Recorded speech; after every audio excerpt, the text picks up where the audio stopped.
Veamos ahora los indicadores financieros de liquidez. Entre ellos hay muchos indicadores financieros de liquidez, pero los principales, o los que vamos a ver aquí, son el fondo de maniobra, la razón corriente y la prueba ácida. Y los tres son maneras de conocer cuál es la disponibilidad para cumplir los compromisos en el corto plazo. Entonces vamos a ver el fondo de maniobra. El fondo de maniobra lo que nos ayuda es a precisamente conocer esa disponibilidad, y lo hace restando de todo lo que tú tienes líquido, o sea, de todos los activos corrientes, los bancos, los inventarios, las cuentas por cobrar, le restas tu pasivo corriente, esos compromisos que tiene, los pagos de servicios, nóminas, etc. Y ves cuál es esa relación, ves si te queda algo.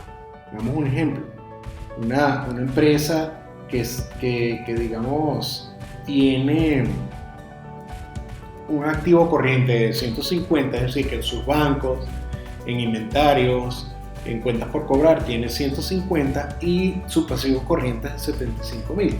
Entonces uno lo que hace es que hace el cálculo, que es la resta simple de 150,000 menos 75,000, y eso significa que tiene un fondo de maniobra de 75,000.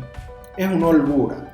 Representa una holgura de que tiene suficiente dinero líquido disponible como no solo para enfrentar sus activos corrientes, sino además casi realmente el doble.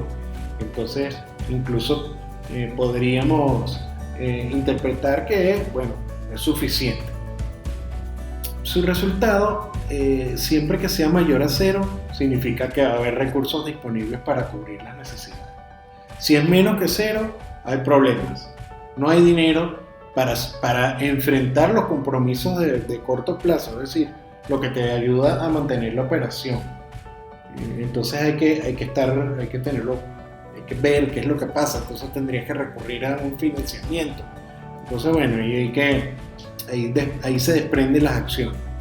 Y tampoco puede ser demasiado alto, porque eso es lo que querría decir es que tú o la empresa tiene un exceso de liquidez, puede tener ahí, digamos, unos fondos ociosos que podría utilizar o aprovecharlos de una manera diferente. Veamos ahora la razón corriente. La razón corriente mide también eso, sin embargo lo hace a través de una proporción. El cálculo es el activo corriente entre el pasivo corriente. Entonces de esa manera ve qué es lo que está sucediendo. Entonces digamos un ejemplo, que Mermeladas La Dulzura tiene un activo corriente de 500,000 y un pasivo corriente de 400,000. Aquí ya se ve que tiene más, pero ¿en qué proporción? Entonces hacemos la cuenta. ¿Qué quiere decir eso? Que por cada dólar que tiene de pasivo corriente, tiene 1.25 en activo corriente, y eso está bien, es una buena relación. Siempre que esto sea mayor o igual a 1, eso significa que la empresa es solvente, que tiene suficiente. Siempre es ideal que sea un poquito mayor a 1. Si es 1 estaría como que demasiado cerca, pero incluso así pues significa que tiene disponibilidad.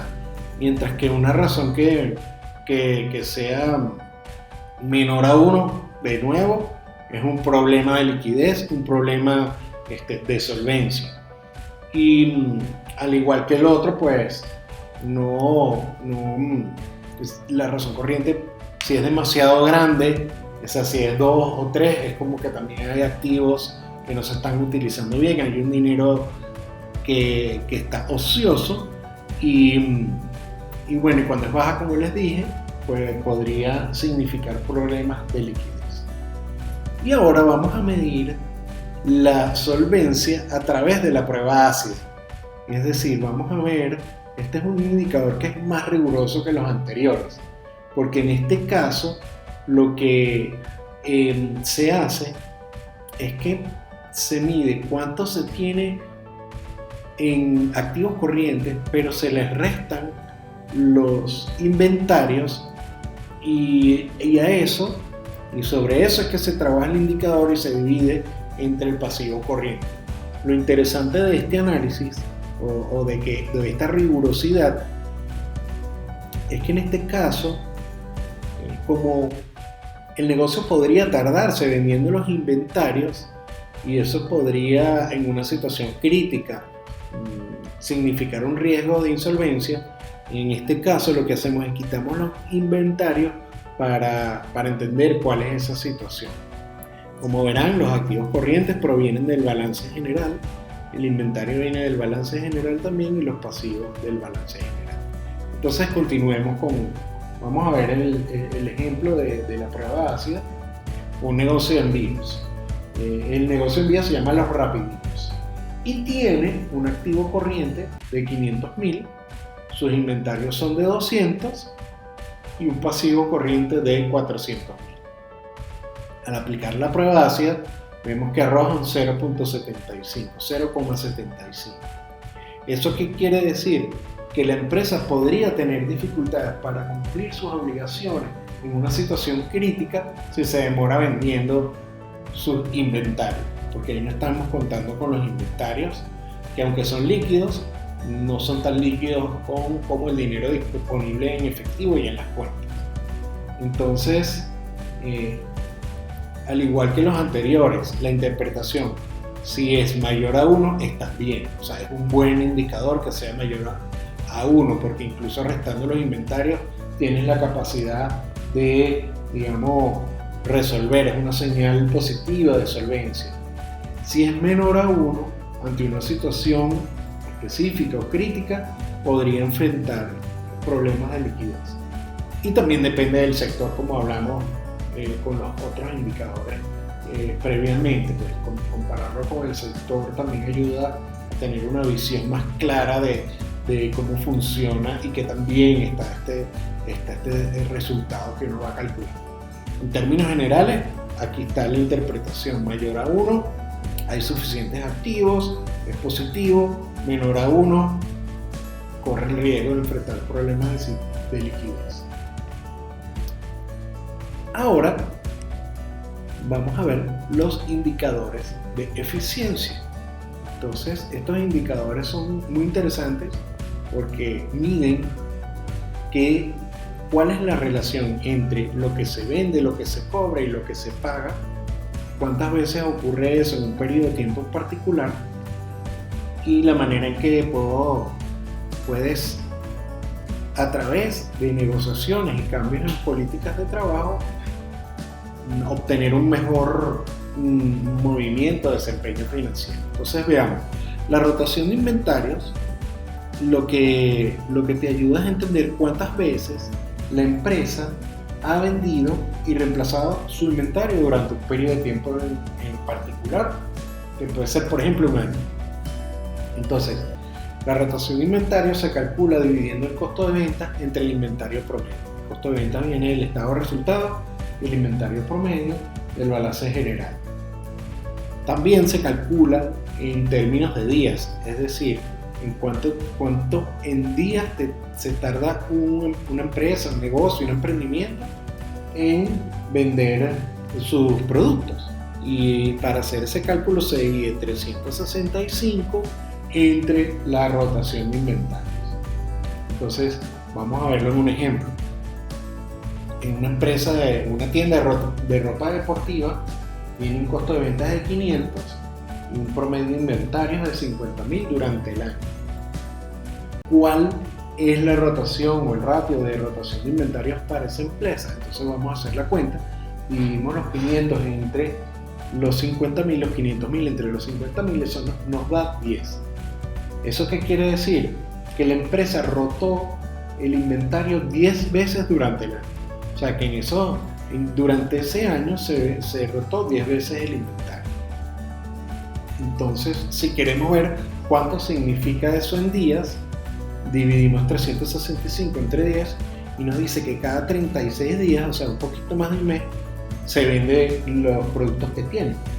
Entonces, ahí está. ¿Cómo es la interpretación? También es una interpretación de sentido común. mientras más alto sea el índice de rotación de inventario, es decir, mientras más veces roten los productos, se vendan los productos en un periodo de tiempo, es mejor, porque significa que se están vendiendo los productos y que hay rotación. Mientras que una baja rotación de inventario podría indicar que hace falta un análisis de lo que de los productos que se están vendiendo. Quizás ya el inventario no es el más apropiado, bueno, y entonces ahí uno pues empieza a tomar ese tipo de decisiones, pero ya basado en una información concreta. Ahora veamos el siguiente, que es la rotación de cuentas por cobrar. Uno puede vender muchas veces su inventario y tener un índice muy bueno de rotación de inventario. Sin embargo, si tu índice de rotación de cuentas por cobrar, es decir, cuánto tiempo te tardas cobrando eso que vendiste, y si ese tiempo que te tardas es mayor al tiempo en que te tardas vendiendo, entonces hay que tener cuidado con eso, porque entonces estás vendiendo mucho pero no estás cobrando bien. Entonces la fórmula de cálculo son los ingresos que vienen del estado de resultado, se divide entre las cuentas por cobrar, y también se hace el cálculo en días dividiéndolo entre 365. Entonces de esa manera también puedes ver cuántas veces cobras y en días también cuánto te tardas. Veamos un ejemplo. Una empresa que vende productos a crédito tiene un total de ventas de 50,000 en el año, y el promedio de cuentas por cobrar es de 500,000, y el promedio de cuentas por cobrar es de 50,000. Entonces aplicando la fórmula nos da que la rotación de cuentas por cobrar es 500,000 entre 50,000 son 10, lo que significa que bueno, es las veces que cobra, y se tarda en días. Dividimos 365 entre 10 y da 36.5. Si lo comparamos con el ejemplo anterior y vemos cuál fue la rotación de inventarios en el anterior, podríamos ver, si fuera la misma compañía, podríamos ver que se tarda exactamente lo mismo vendiendo y cobrando. Entonces ahí habría una oportunidad de mejorar la rotación de las cuentas por cobrar, es decir, cobrar un poco más rápido. ¿Cuál es la interpretación? Mientras más pronto cobras, es mejor. Es decir, un alto índice de rotación es mejor, porque tú puedes tardarte 30 días en rotar tu inventario, pero lo ideal sería que te tardaras menos cobrándolo, es decir, por lo menos 15 o 10 días, o cobrarlo de forma inmediata. Eso sería lo ideal, pero va a depender también del tipo de negocio. La rotación baja lo que te puede decir es que quizás estás enfrentando un problema en la metodología que estás usando en las políticas de venta a crédito con tus clientes. Entonces toca revisarlo, y eso puede significar problemas en el flujo de efectivo, y ya lo vamos a ver más adelante. Vamos a calcular ahora, o vamos a entender cuál es el índice de cuentas por pagar. Las cuentas por pagar no es más que cuánto te tardas pagándole a tus proveedores. Entonces, esas cuentas por pagar se calculan dividiendo el costo de venta que proviene del estado de resultados entre las cuentas por pagar del balance general. También se calcula en días. Entonces, veamos un ejemplo. Nuevamente, una empresa que tiene un costo de ventas de 50 y un promedio de cuentas por pagar de 50, estamos hablando que la rotación de cuentas por pagar es de 10, es decir, 500,000 entre 50,000, si lo calculamos en días son 36.5 días que se tarda. Entonces, ¿qué sucede? Lo ideal sería que, viendo el ejercicio anterior, el índice calculado en el ejemplo previo, que daba justo 36.5 días, coincidía con esto. Es decir, ellos cobraban a sus clientes, se tardaban 36.5 días, que es lo mismo que se tardan en pagarles a sus proveedores. Lo ideal sería que ellos cobraran en menos días para financiar la operación de la compañía con ese crédito. Entonces, así funciona. La otra cosa que se podría ejecutar es negociar con los proveedores para extender el plazo de pago y así pues también de esa manera pues aumentar esa brecha.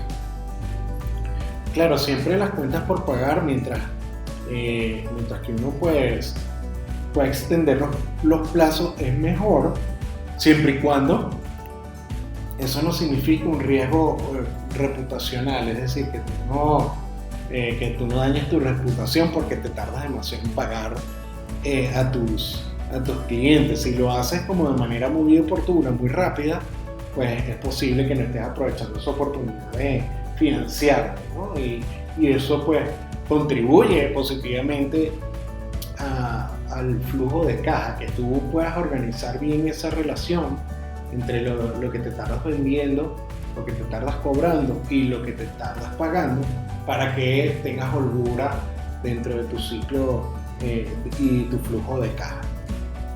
Entonces, en eso se enfocan los indicadores financieros de eficiencia.